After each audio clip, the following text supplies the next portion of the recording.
Roma, um dos maiores impérios da antiguidade. Cara, esse império simplesmente mudou o mundo em diversas áreas, como o direito, a arquitetura, a política e até nas línguas modernas que derivaram do latim, como o francês, o espanhol e o português. E hoje nós vamos falar sobre a sua fundação e sobre o seu primeiro período, que foi a monarquia. Agora, se você é novo aqui no canal, eu peço para você se inscrever, dar o seu like e depois fazer os seus comentários aqui embaixo, para a gente poder fortalecer a programação dos próximos vídeos.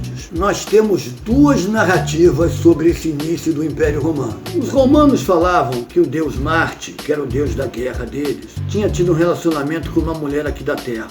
Desse relacionamento nasceram duas crianças, dois gêmeos, chamados Rômulo e Remo. Só que eles foram abandonados à margem de um rio. E aí foram encontrados por uma grande loba, que resolveu os amamentar. Em seguida, ela os abandonou de novo. E aí eles foram encontrados, em definitivo, por um casal de lavradores.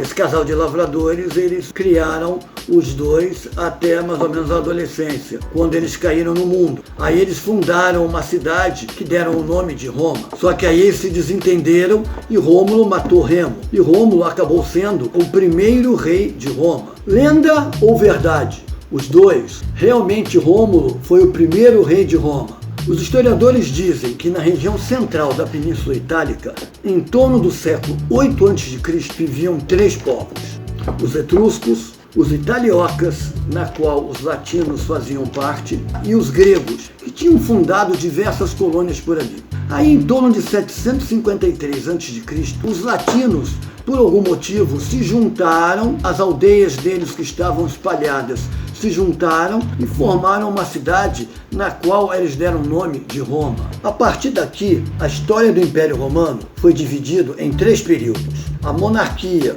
começou em 753 a.C. e foi até 509. A república, que foi de 509 até 27 a.C. E por último, o período do Império propriamente dito, que começou em 27 a.C. e foi até 476 depois de Cristo. A sociedade romana tinha uma divisão social muito bem definida, que era os patrícios, os plebeus, os clientes e os escravos. Agora, quem eram esses caras?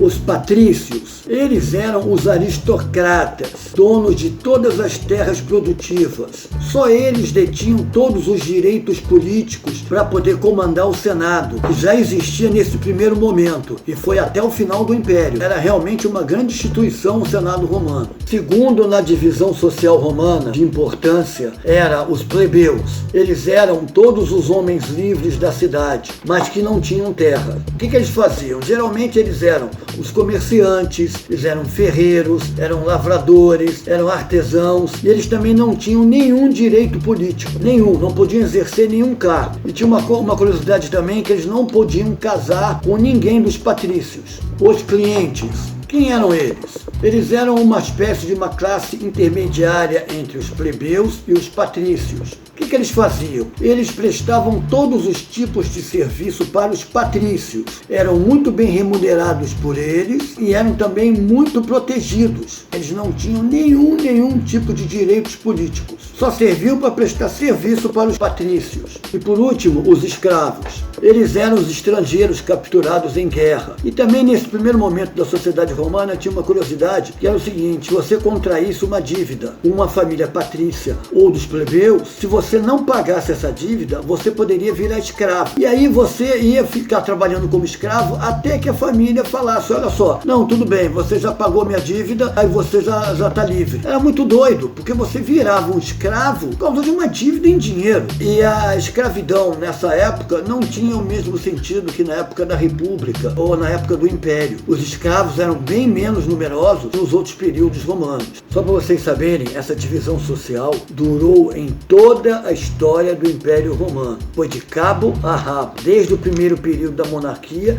até o final do Império. Agora, esse primeiro período da história de Roma realmente é muito pobre de fontes oficiais, fontes históricas.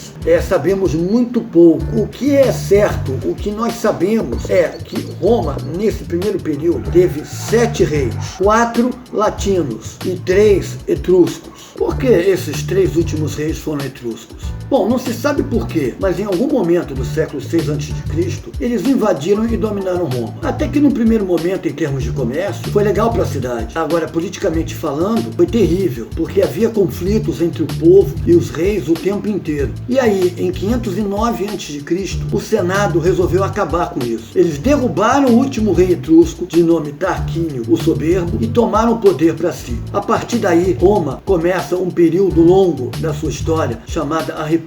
Mas isso vai ficar para o próximo programa. Agora, uma curiosidade. Vocês sabiam como Roma, como os romanos contavam o seu tempo? Porque olha só, nós contamos o nosso tempo como antes e depois de Cristo. Eles contavam o tempo deles exatamente igual a nós, só que qual é a diferença? Eles contavam como antes e depois da fundação da cidade de Roma. Vamos dar um exemplo aqui. Como eles contavam o tempo deles exatamente no primeiro ano depois da morte de Cristo? Para a gente era o ano 1 depois de Cristo, correto? Para eles era o ano 754 após a fundação da cidade de Roma. Interessante, né?